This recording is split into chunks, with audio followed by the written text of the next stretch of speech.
Many people, they consider, when you see student, just be very close to the teacher, a student very close to his sheikh, his mentor.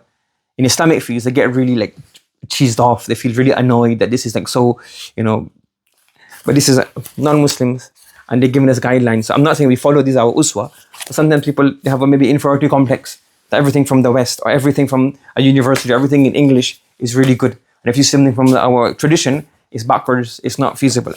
So if these things were said by a teacher in Urdu, they would say, oh, that this is like, so cultural, so subcontinental. But this is what they're saying is here. There is no better way to learn than working directly with your heroes. He uses the word heroes, meaning your uswa, your example. So you've got somebody who you look up to, somebody who's achieved a lot in life, they were successful. To work with them directly, there's no better way to learn. If you see somebody spending a lot of time with the mashayikh, a lot of the time with the ulama, a particular mufti, so they get a bit, they find it so weird. The benefit of working with someone in person is that it allows you a natural back and forth, more a coaching relationship than a mere model. You get a chance to be coached by somebody who's successful, somebody who's reached a target, somebody who's achieved something, who has learned. They can teach you things. And he says here,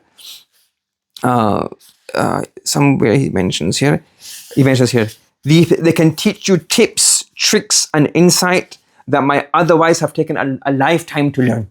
So he's saying, now why not benefit from these people?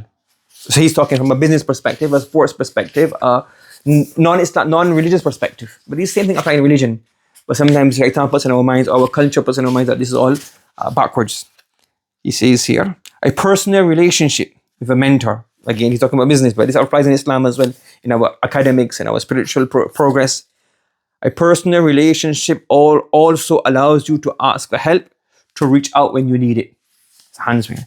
And then the last thing he says here, if it is in Urdu, you say, oh, this is all Piri Muridi, this is all Hazratism, and it's all, subcontinental brainwashing. He says here, non-Muslim, non-religious field, he's saying, you can sit at the feet of the master. This is the words that they're using. You can sit at the feet of the master and learn as he shares how he thinks.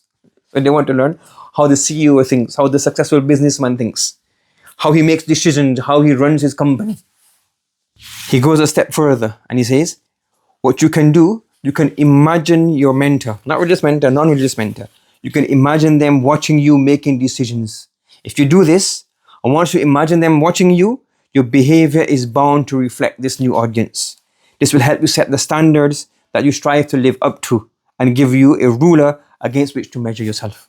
So this also applies in our academics, our spiritual progress, etc.